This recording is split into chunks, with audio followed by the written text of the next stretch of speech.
Hello friends, SDS lecture series में आपનું स्वागत है અને હું છું ડૉક્ટર એસ ડી સુતરિયા। આજે આપણે વાત કરવાની છે બીએસસી સેમેસ્ટર 2 માટે યુનિટ નંબર 4 એનાલિટિકલ કેમિસ્ટ્રી એટલે કે વૈશ્લેષિક રસાયણશાસ્ત્ર। અગાઉ આપણે એક વિડીયો જોયેલો છે મિત્રો, તો અગાઉના લેક્ચરમાં આપણે જે ચર્ચા કરી હતી એ પ્રમાણે સિલેબસ આપણે જોયેલો હતો અને સિલેબસના એકોર્ડિંગ શું શીખવાનું થશે એ પણ આપણે ચર્ચા કરી હતી। तो एक बार ब्रीफ लई लीए फटाफट। तो क्लासिफिकेशन आपणे जोवानुं छे टेक्निक्स विषे। एनालिटिकल जे टेक्निक्स आवे छे, रासायणिक पद्धतिओ आवे छे, भौतिक पद्धतिओ आवे छे अने बारमार्क पद्धतिओ आवे छे।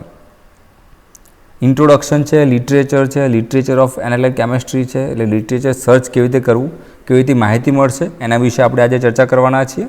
लिटरेचर ऑफ एनालिटिकल केमिस्ट्री क्यांथी आपणे माहिती मळशे के आपणे कई टेक्निक्स यूज करवी अथवा तो केवी रीते यूज करवी अथवा तो कया पदार्थ माटे यूज करी शकाय। क्लियर है? तो ये प्रमाणे आपणे सिलेक्शन ऑफ एनालिटिकल टेक्निक्स पण आपणे आजे थोड़ी घणी शीखवाना छीए। एनालिटिकल डेटा ट्रीटमेंट जे छे ए स्पेशियली आपणे अलगथी एक लेक्चर बनावीशुं। ए लेक्चर विडियोमां आपणे शीखीशुं एनालिटिकल डेटा ट्रीटमेंट, जेमां एरर आवशे एटले के त्रुटि, टाइप्स ऑफ एरर एटले त्रुटिओना प्रकार छे, एक्युरेसी एटले चोकसाई छे, प्रिसिशन एटले परिशुद्धि छे। स्टेटिस्टिकल टर्म जो विचारीए आपणे तो मोड एटले बहुलक, एवरेज एटले सरेराश, मीडियन एटले मध्यस्थ, डेविएशन एटले विचलन, एवरेज डेविएशन एटले सरेराश विचलन अने रिलेटिव एवरेज डेविएशन एटले सापेक्ष सरेराश विचलन।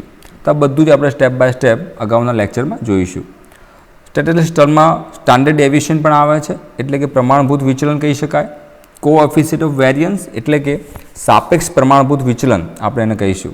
तो कैपिटल एस और कैपिटल सी वी आपणे शीखवानुं थशे अने एना आधारे न्यूमेरिकल्स एटले के दाखला पण गणवाना थशे। एटले दाखला ज्यारे पण आपणने शीखवाना थशे त्यारे नेक्स्ट लेक्चरमां एटले एक बे लेक्चर जे कम्प्लीट थशे त्यारे लास्टमां एटले छेल्ला लेक्चरमां आपणे एना जे एक्जाम्पल छे ए केल्क्युलेट करवाना थशे।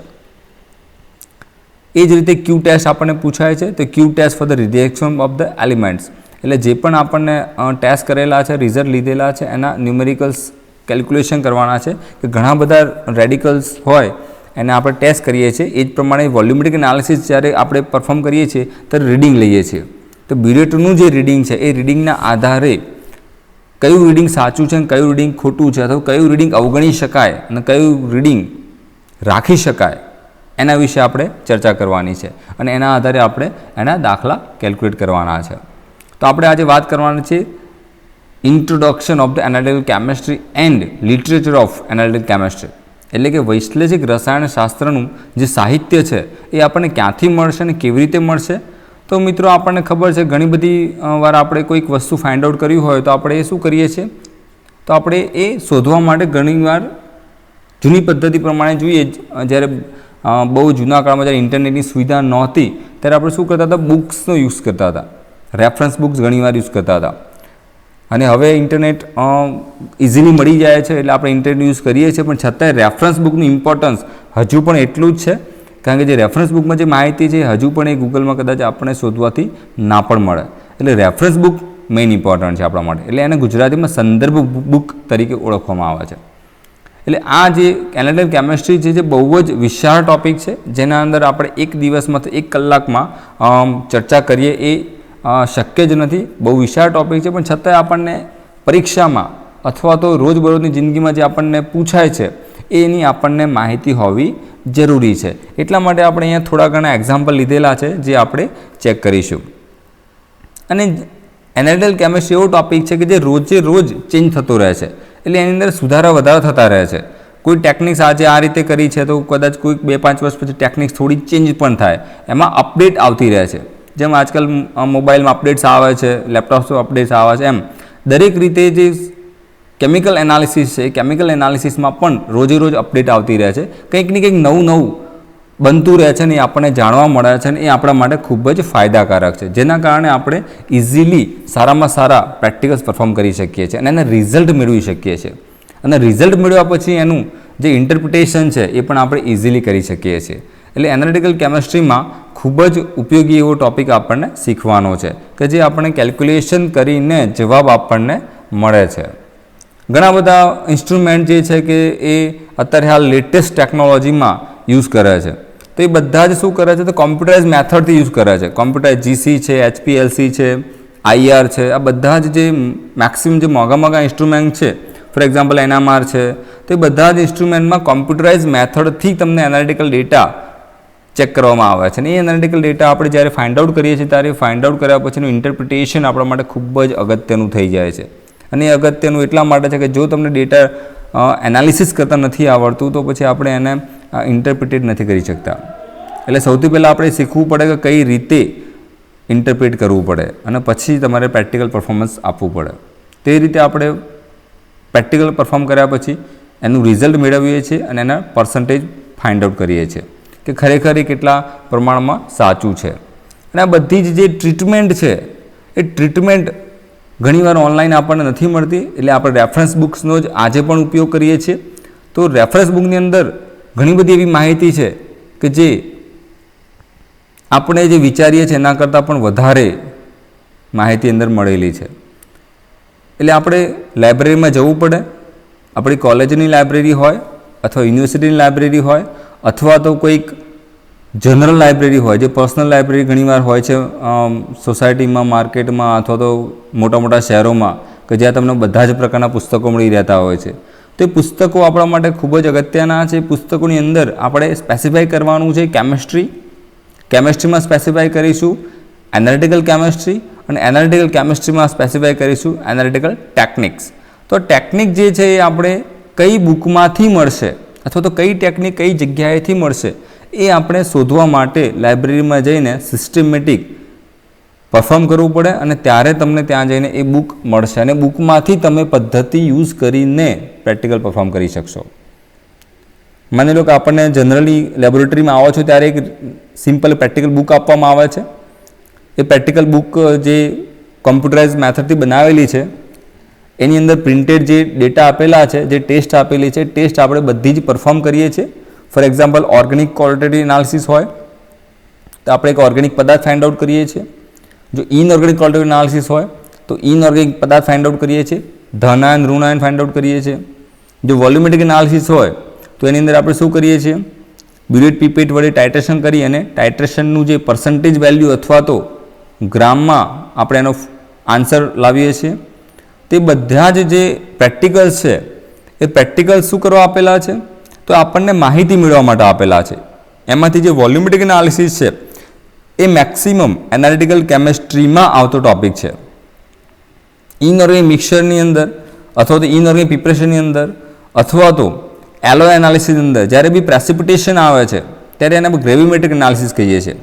એ પ્રેસિપિટેશનનું આપણે એનાલિસિસ કરીએ છીએ, એનું વજન ફાઇન્ડ આઉટ કરીએ છીએ તો એ શું થઈ જશે, યસ એનાલિટિકલ ટેકનિક્સ થઈ જશે. એટલે એનાલિટિકલ કેમેસ્ટ્રીમાં આવતો જે સાહિત્ય છે એ એની અંદર આપણને જોવા મળે છે. એટલે આપણે રૂટીનમાં જે પણ પ્રેક્ટિકલ કરીએ છીએ BSc લેવલે અથવા તો MSc લેવલે એમાંથી મોટાભાગના પ્રેક્ટિકલ્સ જે છે બધા જ એનાલિટિકલ ટેકનિકની અંદર આવે છે. આપણે અત્યારે ફક્ત જાણકારી મેળવવાની છે, એટલે આપણને જાણકારી હોવી જોઈએ કે કયા કયા એનાલિટિકલ ટેકનિક્સ આવે છે. તો ગ્રેવિમેટ્રિક છે, વોલ્યુમેટ્રિક છે, કેમિકલ એનાલિસિસ છે, એ બધા જ શું છે તો એ એનાલિટિકલ ટેક્સની અંદર આવતા ટોપિક્સ છે. તો ઘણીવાર આપણને એવું થાય કે ચલો બુક્સ તો મળે છે પણ બીજે ક્યાંકથી મળી રહે છે ખરા, તો આ બીજી કોઈ જગ્યાએ પણ આપણને એ ટોપિક મળી રહેશે. તો વિડીયો કોન્ફરન્સના માધ્યમથી આપણે એને મેળવી શકીએ છીએ. આજકાલ ઘણી બધી સેમિનાર યોજાય છે, કોન્ફરન્સ યોજાય છે, વર્કશોપ યોજાય છે, તો આપણે એની પાર્ટિસિપેટ કરવું જોઈએ. અને પાર્ટિસિપેટ કરીશું તો આપણને ત્યાંથી માહિતી મળશે નવી નવી, અને માહિતી આપણે અહીંયા એને એપ્લાય કરી શકીશું. તો એ શું થઈ ગયું, રિસન્ટ માહિતી થઈ ગઈ. પણ વર્ષો જૂની કોઈક ફાઇલ છે જે આપણને નથી ખબર અને આપણને એના વિશે કંઈક ફાઇન્ડ આઉટ કરવું છે કે એને ટેસ્ટ કરવી છે તો શું કરવું પડશે, તો જે તે સમયે આપણે રેફરન્સ એનાલિસિસ અંદર ટેકનિક યુઝ કરવાની થશે. વખત અહીંયા આપણે જોઈ શકીએ છીએ કે માહિતી છે, જર્નલ છે, સમીક્ષા ગ્રંથો છે, રિવ્યૂઝ છે, વિડીયો કોન્ફરન્સ છે, દરેક વિશે આપણને માહિતી મળે છે. એટલે આપણે નવી નવી જગ્યાએ જતા રહેવું પડે, નવી નવી ટેકનોલોજી શીખતા રહેવું પડે, અને ત્યાંથી આપણને જે પણ માહિતી મળે છે એ આપણને શેર કરવાની છે અને એના આધારે આપણે ઘણું બધું એનાલિટિકલ કેમેસ્ટ્રીમાં માહિતી મેળવી શકીએ છીએ, જેનાથી આપણે લેટેસ્ટમાં લેટેસ્ટ ટેકનિક વિશે જાણી શકીએ છીએ. એટલે આપણે જે રૂટીનમાં જે ટેકનિક છે એમાં બહુ સોફિસ્ટિકેટેડ ઇન્સ્ટ્રુમેન્ટ નથી આવતા. ફોર એક્ઝામ્પલ જીસી છે, HPLC છે, આ બધા જ ઇન્સ્ટ્રુમેન્ટ છે રૂટીન પ્રેક્ટિકલ લેબોરેટરીમાં આપણે યુઝ કરતા નથી, પણ જે પણ નોર્મલ ઇન્સ્ટ્રુમેન્ટ છે એ આપણે યુઝ કરવાના થશે. તો આપણે જે ટેકનિક્સ છે એના વિશે આપણે ચર્ચા કરતા હતા. તો ટેકનિક્સ અહીંયા બતાવેલી છે, કેટલીક બુક્સ આપેલી છે, બુક્સ આપણને પરીક્ષામાં પૂછાય છે એટલે આપણે એ વિશે ચર્ચા કરવાની છે કે કઈ બુક્સ છે ને કઈ બુક્સમાંથી કયા પ્રકારની આપણને માહિતી મળવાની થશે. તો અહીંયા આપણે જોઈ શકો છો, અહીંયા મેં 5 થી 6 બુક્સ અહીંયા મૂકેલી છે, ડિસ્પ્લેમાં તમે જોઈ શકો છો. તો વૈશ્લેષિક રસાયણશાસ્ત્રમાં આ જે પણ બુક છે એ બુકની અંદરથી શું માહિતી મળશે આપણને એની પણ આપણે ચર્ચા કરેલી છે. તો સૌથી પહેલાં આપેલું છે જથ્થાત્મક એટલે ક્વોન્ટિટેટિવ એનાલિસિસ. ક્વોન્ટિટેટિવ એનાલિસિસ એટલે જે પણ આપણે ગ્રામમાં વજન મળે છે એની અંદર જથ્થામાં વજન મળે છે એ ક્વોલિટેટિવ એનાલિસિસની અંદર આવશે. એટલે દરેક દેશમાં આ પ્રકારની ટ્રીટમેન્ટ ચાલતી હોય છે, ઘણા બધા પેપર પબ્લિશ થતા હોય છે. પેપરમાં જે પબ્લિશ થાય છે એને એબ્સ્ટ્રેક્ટ જે હોય છે એ કેમિકલ એબ્સ્ટ્રેક્ટની અંદર આપણને આ માહિતી મળતી હોય છે. એટલે કેમિકલ એબ્સ્ટ્રેક્ટ એક જર્નલનું નામ છે, એની અંદરથી આપણે સંશોધનની જે લેટેસ્ટ માહિતી છે એ આપણે ત્યાંથી જાણી શકીએ છીએ. સેકન્ડ નંબર છે આધુનિક સંશોધન અને પ્રગતિનો સમાવેશ કરતા પુસ્તકો. એટલે આધુનિક સંશોધન એટલે લેટેસ્ટ એટલે મીન્સ કોન્ફરન્સ છે, સેમિનાર છે, વર્કશોપ છે, એમાં જે લેટેસ્ટ અપડેટ છે એ ત્યાં પબ્લિશ થતી હોય છે અને એ પબ્લિશ આપણે ત્યાં જઈએ તો આપણને આરામથી જાણકારી મળી શકે છે. એના રિવ્યૂઝ પણ ઘણીવાર આવતા હોય છે ઓનલાઈન અને ઓફલાઈન બંનેમાં. ઓફલાઈન એટલે બુક્સ પબ્લિશ થતી હોય છે અને ઓનલાઈન એટલે ગૂગલમાં તમે સર્ચ કરીને રિવ્યૂઝ ચેક કરી શકો છો કે આ બુક્સ કયા પ્રકારની છે, તો આ જર્નલ કયા પ્રકારની છે, તો રિવ્યૂઝ છે એ ટેકનિક્સ વિશે કેવા છે એ પણ આપણે ત્યાંથી માહિતી મેળવી શકીએ છીએ. ઉપકરણ પદ્ધતિ એટલે કે ઇન્સ્ટ્રુમેન્ટ મેથડથી થતા પ્રયોગો છે. એટલે ઘણીવાર ઇલેક્ટ્રિકલ મેથડથી થતા જે ઇન્સ્ટ્રુમેન્ટ છે એની આધારે જે પુસ્તકો બહાર પડે છે એ રેફરન્સ બુકની આપણને માહિતી હોવી જોઈએ. એટલે જર્નલ છે એ વગેરેમાંથી આપણને જે ઇલેક્ટ્રિક ઉપકરણ છે એના આપણને માહિતી મળશે. 4th નંબર છે પ્રકીર્ણ વિષય પરના પુસ્તકો અને 5th નંબર છે અધિકૃત માન્ય વૈશ્લેષિક પદ્ધતિઓના પુસ્તકો. એટલે જે પણ સોફિસ્ટિકેટેડ ટેકનિક હશે એ એપ્રુવડ હોવી જોઈએ. એટલે કે જે પણ તમે દેશમાં રહેતા હોય, જે પણ રાજ્યમાં રહેતા હોય એ પ્રમાણે એની ટેકનિક છે એ જે તે ગવર્મેન્ટ દ્વારા એપ્લાય થતી હોય છે, એપ્રુવડ થતી હોય છે અને પછી એપ્લાય કરવામાં આવે છે. એટલે કોઈ પણ ટેકનિક છે એમને એમ એપ્લાય કરવામાં આવતી નથી. દરેક ટેકનિક છે એ એક સિસ્ટમમાંથી પસાર થાય છે અને સિસ્ટમમાંથી પસાર થયા માટે પછી પબ્લિશ થાય છે. એટલે ફોર એક્ઝામ્પલ પેપર પબ્લિકેશન હોઈ શકે, બુક પબ્લિકેશન હોઈ શકે, અથવા તો પેટન્ટના ફોર્મમાં પણ તમારું જે સાહિત્ય છે એ પબ્લિશ થઈ શકે છે. એટલે જે પણ માહિતી છે એ સિસ્ટમેટિક હોવી જોઈએ, પરફેક્ટ હોવી જોઈએ, તો જ આપણને એ બીજાને ઉપયોગી થશે. આગળ વાત કરીએ તો આપણને એક ક્વેશ્ચન પૂછાય છે પરીક્ષામાં કે સંદર્ભ બુકનું નામ લખો, એના ઓથર કોણ છે અને એના પબ્લિકેશન કોણ કરે છે. એટલે સંદર્ભ ગ્રંથનું નામ લખવાનું છે આપણે. ઓથર એટલે જે પણ વૈજ્ઞાનિક છે, જે વૈજ્ઞાનિકે જે મેથડ ફાઇન્ડ આઉટ કરી છે એ ફાઇન્ડ આઉટ કરેલી મેથડ આપણે નથી લખવાની, પણ ફક્ત વૈજ્ઞાનિકનું નામ લખવાનું થશે. અને એ કોને પબ્લિશ કરી છે તો પબ્લિકેશનનું નામ પણ આપણે અહીંયા લખવાનું થશે. તો મેં તમારી સામે ડિસ્પ્લે પર તમે જોઈ શકો છો કે ફર્સ્ટ નંબર છે a text book of the quantitative inorganic analysis. Quantitative inorganic analysis એટલે તમે જે વોલ્યુમેટ્રિક એનાલિસિસ કરો છો ઇનઓર્ગેનિકની અંદર એ આ બુકની અંદરથી આપણને માહિતી મળી રહેશે. એટલે ફોર એક્ઝામ્પલ વોટર એનાલિસિસ આપણે બીએસસી સેમેસ્ટર 2માં આપણે પરફોર્મ કરીએ છીએ વોટર એનાલિસિસ. એમાં ઝિંકનો પ્રેક્ટિકલ આવતો હશે, કેલ્શિયમ મેગ્નેશિયમનો પ્રેક્ટિકલ આવતો હશે. એ બધા જ પ્રેક્ટિકલમાં તમે ઇનઓર્ગેનિક જે રેડિકલ છે એ રેડિકલ ફાઇન્ડ આઉટ કરો છો. ફોર એક્ઝામ્પલ તમને જે પણ ફાઇન્ડ આઉટ કરવા માટે આપેલું સોલ્યુશન છે, કોપર ફાઇન્ડ આઉટ કરો છો અથવા તો ઝિંક ફાઇન્ડ આઉટ કરો છો તો એને કહેવાય છે quantitative analysis of the inorganic chemistry. અને ક્યાંથી મળશે આપણને તો AI વોગેલ. AI વોગેલ એ બહુ મોટા સાયન્ટિસ્ટ છે, એમને ઘણી બધી બુક્સ લખી છે. ઓર્ગેનિકમાં પણ એમનું યોગદાન છે, ઇનઓર્ગેનિક કેમિસ્ટ્રીમાં બહુ મોટું યોગદાન છે. એમની પ્રેક્ટિકલની બુક્સ પણ અવેલેબલ છે અને થિયરીની બુક્સ પણ અવેલેબલ છે. એટલે જે પણ આપણને જરૂરિયાત પૂરતી જોઈએ, જેના પણ ટેસ્ટ કરવા છે એ પ્રમાણે તમે ઓથર I વોગેલની બુક તમે યુઝ કરી શકો છો. અને પબ્લિશ ક્યાંથી થાય છે તો Longman group the limited London. તો આ બુક છે લંડનમાંથી પબ્લિશ થયેલી છે. સેકન્ડ નંબર છે ક્વોન્ટિટેટિવ એનાલિસિસ. એના ઓથર છે ડે એન્ડ અંડરવુડ અને એના પબ્લિકેશન છે Prentice Hall USA, United State of America. Third number છે ફંડામેન્ટલ્સ ઓફ એનાલિટિકલ કેમિસ્ટ્રી, એના ઓથર છે સ્કુગ એન્ડ વેસ્ટ, અને પબ્લિકેશન છે હોલ્ટ, સંડરસન એન્ડ યુએસએ, મીન્સ આ પણ યુએસએથી પબ્લિશ થાય છે. કોમ્પ્રિહેન્સિવ એનાલિટિકલ કેમિસ્ટ્રી, અહીંયાથી એક મેન્શન કર્યું છે, તમે જોઈ શકો છો મલ્ટી વોલ્યુમ. મલ્ટી વોલ્યુમનો મતલબ એવો છે કે એક બુક નથી, એના ઘણા બધા પાર્ટ છે. અહીંયા પણ તમે એઆઈ વોગેલની બુક તમે જોશો ક્વોન્ટિટેટિવ એનાલિસિસની અંદર અથવા તો ક્વોલિટેટિવ એનાલિસિસની અંદર, તો 2 થી 3 પાર્ટ્સ અલગ અલગ તમને જોવા મળશે. પણ અહીંયા તો બહુ બધા પાર્ટ છે. મલ્ટી વોલ્યુમ એટલે 1 થી 10 હોઈ શકે, 15 હોઈ શકે, 20 હોઈ શકે, ઘણીવાર 100 પણ હોઈ શકે, અને 100થી વધારે પણ વોલ્યુમ હોઈ શકે. બુકનું એક જ નામ છે પણ એના પાર્ટ્સ ઘણા બધા હોઈ શકે છે. એટલે જેમ જેમ નવું નવું સંશોધન થતું રહે છે એમ એના જે પબ્લિકેશન છે એ માર્કેટમાં આવતા જાય છે. એના ઓથર છે CL Wilson and DL Wilson, અને એ પબ્લિશ થાય છે યુએસએથી એલ્સવેર પબ્લિકેશન. એલ્સવેર છે એક બહુ જ મહત્ત્વનું જર્નલ છે જે યુએસએથી પબ્લિશ થાય છે. જે સારામાં સારા જે સંશોધન છે એ એલ્સવેર પબ્લિકેશનમાં આજકાલ એટલે રિસન્ટ પબ્લિશ થતા હોય છે. અને એલ્સવેરમાં જો પબ્લિકેશન થાય તો બહુ સારામાં સારી વાત કહેવાય, કારણ કે એ જેન્યુન હશે અને સારામાં સારું પબ્લિકેશન કંઈક નવું હશે તો જ એલ્સવેર પબ્લિકેશનમાં પબ્લિશ થયેલું હોય. આગળ વાત કરીએ મિત્રો તો ક્વોન્ટિટેટિવ એનાલિસિસ છે. મોટાભાગની બુક્સ છે તમે જોઈ શકો છો. ઇન્સ્ટ્રુમેન્ટ એનાલિસિસ છે, પ્રિન્સિપલ ઇન્સ્ટ્રુમેન્ટ એનાલિસિસ છે. આ જે પણ બુક છે એની અંદર ઘણા બધાની અંદર મલ્ટી વોલ્યુમ હોઈ શકે છે અથવા તો સિંગલ વોલ્યુમ હોઈ શકે છે. એ બધાના ઓથર આપેલા છે, પબ્લિકેશન આપેલા છે, તમે એકવાર ચેક કરી શકો છો. બુકમાં પણ પ્રિન્ટ કરેલા છે. પરીક્ષામાં પૂછાય તો આપણને આમાંથી મેક્સિમમ 5 ઓથર અને 5 પબ્લિકેશન અને 5 બુકના નામ લખવાના થશે. એટલે તમને ઘણા બધા આપેલા છે, 15 નામ, એમાંથી તમે કોઈ પણ 5ના નામ યાદ રાખી શકો છો.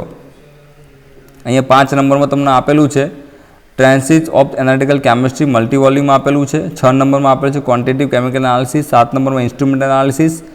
8 નંબરમાં પ્રિન્સિપલ ઓફ ઇન્સ્ટ્રુમેન્ટ એનાલિસિસ.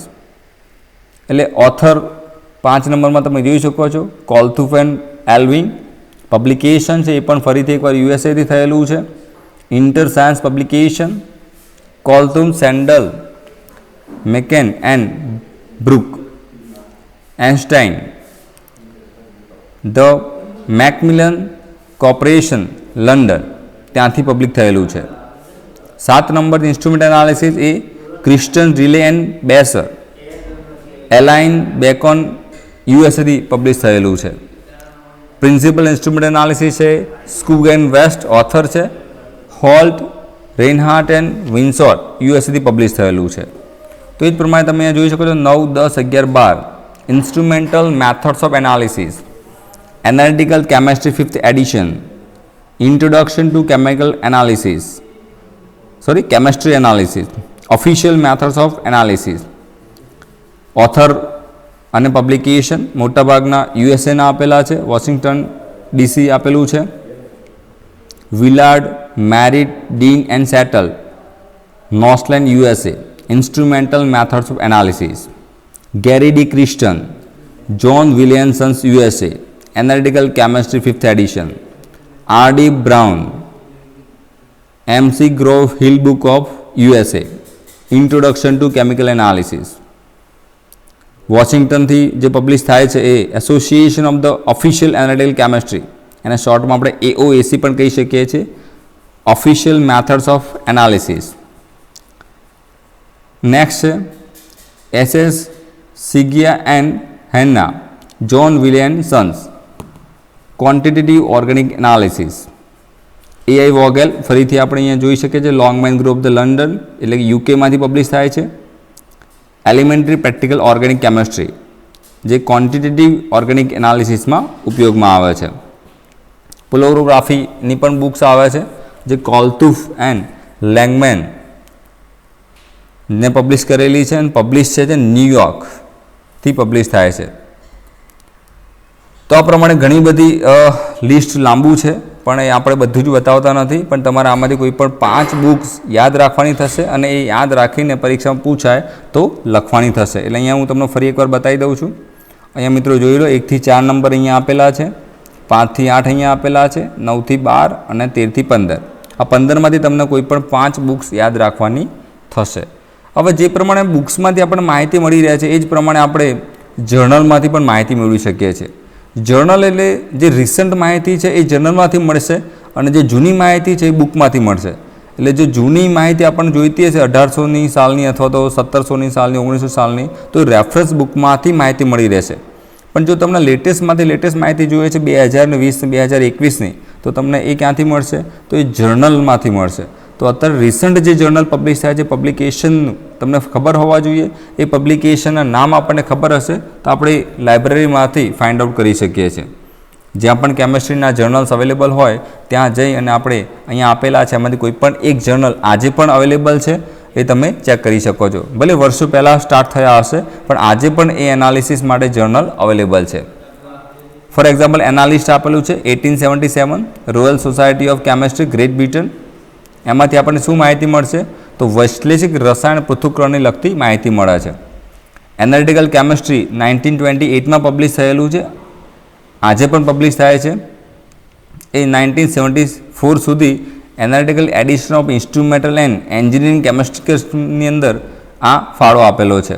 એટલે કે અમેરિકન કેમિકલ સોસાયટી દ્વારા માસિક એટલે કે મહિને અને વાર્ષિક ગ્રંથો પણ અવેલેબલ છે, જેની અંદર આપણને અલગ અલગ દેશની જે રસાયણશાસ્ત્રમાં વપરાતી એનાલિટિકલ ટેકનિક્સની માહિતી આપણને મળે છે. એનાલિટિકલ કેમિકા એક્ટા 1947, એલ્સવેર પબ્લિકેશન નેધરલેન્ડથી પબ્લિશ થાય છે. એલ્સવેર પબ્લિકેશન, જેમાં આપણે અંગ્રેજીમાં કેમિસ્ટ્રીમાં લખતા સંશોધન પત્રો એટલે કે જે પણ રેફરન્સની અંદર પબ્લિકેશન થાય છે એ પબ્લિકેશન આપણે અહીંયા જોઈ શકીએ છીએ. એ જ રીતે અહીંયા આપેલું છે બાયો એનાલિટિકલ ટેકનિક્સ આપણે યુઝ કરી શકીએ છીએ. એનાલિટિકલ લેટર્સ હોઈ શકે, ટલાન્ટા છે, journal of electro analytical chemistry છે, ઇન્ટરફેશિયલ ઇલેક્ટ્રોકેમિસ્ટ્રી છે, જર્નલ ઓફ ઇન્સ્ટ્રુમેન્ટેશન છે. આ બધા જ વર્ષો પહેલાં 1900ની સાલમાં સ્ટાર્ટ થયેલા છે અને હજુ ઘણી બધી જર્નલ્સ અવેલેબલ છે. ફોર એક્ઝામ્પલ ઇન્ડિયાની વાત કરીએ તો એની અંદર Indian journal of chemistry section A અને સેક્શન બી આવે છે. ઇન્ડિયન જર્નલ ઓફ કેમિસ્ટ્રી એ આપણે જોઈ શકીએ છીએ. એટલે ઇન્ડિયામાં જે પણ પબ્લિશ થતું હશે બધું તમને ત્યાંથી જોવા મળશે ને એની અંદર મોટાભાગની માહિતીમાં એનાલિટિકલ ટેકનિક્સ વિશે પણ માહિતી આપણને મળે છે. બાકીની માહિતી પણ મળે છે પણ એ પણ તમે અંદર જોઈ શકો છો. તો એ પ્રમાણે આપણે સ્ટાર્ટ કરવાનું થશે. અહીંયા ઘણી બધી બીજી જર્નલ પણ આપેલી છે. અમેરિકન લેબોરેટરીઝ છે, એપ્લાઇડ સ્પેક્ટ્રોસ્કોપી છે, ક્લિનિકલ કેમિસ્ટ્રી છે, સ્પેક્ટ્રોકેમી એક્ટા છે, જર્નલ ઓફ ઇલેક્ટ્રોકેમિસ્ટ્રી છે, એનાલિટિકલ કેમિસ્ટ્રી અને ઇન્ટરફેશિયલ ઇલેક્ટ્રોકેમિસ્ટ્રી આપેલી છે. તો આ બધી જ માહિતી આપણે સ્ટેપ બાય સ્ટેપ ચર્ચા કરવાની છે અને એ આપણે શીખવાનું થશે. જ્યારે પણ આપણને એની જરૂર પડે છે ત્યારે આપણે બુક્સ અથવા તો જર્નલ્સ ફાઇન્ડ આઉટ કરવાની છે, ત્યાંથી માહિતી મેળવવાની છે, મેથડ્સ કલેક્ટ કરવાની છે. મેથડ્સ કલેક્ટ કર્યા પછી પરફોર્મન્સ કરવાનું છે, પ્રેક્ટિકલ કરવાનું છે અને પ્રેક્ટિકલ કરીને રિઝલ્ટ ફાઇન્ડ આઉટ કરવાનું છે. રિઝલ્ટનું ઇન્ટરપ્રિટેશન આપણે કરવાનું થશે અને એ ઇન્ટરપ્રિટેશન કર્યા પછી તમે રિઝલ્ટ ફાઇન્ડ આઉટ કરી શકો છો ગ્રામ અથવા તો જે પણ તમને વોલ્યુમ આપેલા હશે એની અંદર. એટલે પર્સન્ટેજ અથવા ગ્રામમાં તમે નક્કી કરી શકો છો. એ નક્કી કર્યા પછી તમે એને રિઝલ્ટમાં લખી શકો છો. તો એ રીતે અહીંયા આપણને ઘણા બધા સંદર્ભ ગ્રંથો આપેલા છે. એમાં કેમિકલ એબ્સ્ટ્રેક્ટ વધારાના આપેલા હશે. એ કેમિકલ એબ્સ્ટ્રેક્ટ છે એ જર્નલનું નામ છે. એનાલિટિકલ એબ્સ્ટ્રેક્ટ છે એ પણ જર્નલનું નામ છે. તેની અંદરથી પણ આપણે એનાલિટિકલ કેમિસ્ટ્રી વિશે ઘણી બધી માહિતી મળે છે. એટલે જે પણ આપણે માહિતી અહીંયા શીખ્યા છે એ માહિતી પ્રમાણે આપણે શીખવાનું થશે. તો અહીંયા આપણે 3 ટેકનિક્સ બતાવેલી છે: રાસાયણિક પદ્ધતિ, ભૌતિક પદ્ધતિ અને ભારમાપક પદ્ધતિ. આપણે જેટલી પણ રેફરન્સ બુકની વાત કરી, જર્નલની વાત કરી, બુક્સની વાત કરી, એ દરેકની અંદર શું હશે તો તમને રાસાયણિક પદ્ધતિઓ કેમિકલ મેથડ્સ, ભૌતિક પદ્ધતિઓ એટલે ફિઝિકલ મેથડ્સ, ભારમાપક પદ્ધતિઓ એટલે ગ્રેવિમેટ્રિક મેથડ. તો દરેકની અંદર તમને એ માહિતી મળી રહેશે અને માહિતી મેળવીને આપણે એને આઈડેન્ટિફિકેશન કરવાનું છે. એટલે બધું શેમાં આવશે તો લિટરેચર ઓફ એનાલિટિકલ કેમિસ્ટ્રી. તો આ ટેકનિક્સ આપણે સિલેક્ટ કરવાની છે. સિલેક્શન ઓફ એનાલિટિકલ ટેકનિક્સ એટલે રેફરન્સ બુકમાંથી અથવા જર્નલમાંથી એ નક્કી કરવાનું થશે અને પછી આપણે એની અંદરથી ટેકનિક્સ આપણે ફાઇન્ડ આઉટ કરવાની છે. અને એ પછી તમે જે પણ રિઝલ્ટ મેળવો છો એ રિઝલ્ટની અંદર આ બધી જ વસ્તુ આપણે વન બાય વન એપ્લાય કરવાની છે. એટલે ક્ષતિ છે કે નહીં, એમાં કોઈ એક્યુરેસી છે, કેટલા પ્રમાણમાં છે, શું છે, કઈ રીતે આવશે, એ બધું જ મેથેમેટિકલ સ્ટેપ છે. એ બધાની દરેકની પોતાની ઇન્ડિવિડ્યુઅલ રેફરન્સ બુક આપેલી હશે. એ ઇન્ડિવિડ્યુઅલ રેફરન્સ બુક આપણે ફાઇન્ડ આઉટ કરવાની છે અને એની રીતે આ બધા જ ડેટા આપણે લેવાના છે. દરેકના કેલ્ક્યુલેશન આપેલા છે, દરેકના ઇક્વેશન આપેલા છે. ઇક્વેશનની ઉપરથી તમને એની માહિતી મળશે. એટલે જે પણ આપણે શીખ્યા છીએ સિલેબસ પ્રમાણે એ સિલેબસમાંથી આ સ્ટેપ બાય સ્ટેપ બધી જ માહિતી આપણે મેળવી અને ફાઇનલી એના જે ન્યુમેરિકલ છે કેલ્ક્યુલેશન એ આપણે કરવાના થશે. એટલે જો તમને આગળનો તમે લેક્ચર ભર્યું હશે તો મિત્રો ઘણી બધી ટેકનિક્સ વિશે માહિતી મેળવી હતી આપણે કે જો ઓછામાં ઓછા પદાર્થ હશે તો પણ સારામાં સારું રિઝલ્ટ આપણે મેળવી શકીએ છીએ. તો એ જે મેળવવા માટે આ ક્યુ ટેસ્ટ છે અથવા તો કોએફિશિયન્ટ ઓફ વેરિયન્સ છે, સ્ટાન્ડર્ડ ડેવિએશન છે, આ બધું જ ઓછામાં ઓછા પર્સન્ટેજમાં અથવા ઓછામાં ઓછા પદાર્થમાં પણ આપણે ઇઝીલી ફાઇન્ડ આઉટ કરી શકીએ છીએ. તો મિત્રો અહીંયા જે પણ બુક્સ આપેલી છે એ આપણને યાદ કરી દેવાની છે. આ જે પણ બુક્સની અંદર સેટઅપ આપેલો છે, સંદર્ભ ગ્રુપનું નામ, ઓથર, પબ્લિકેશન, એ જ રીતે જર્નલમાં પણ આપણને લખવાની છે.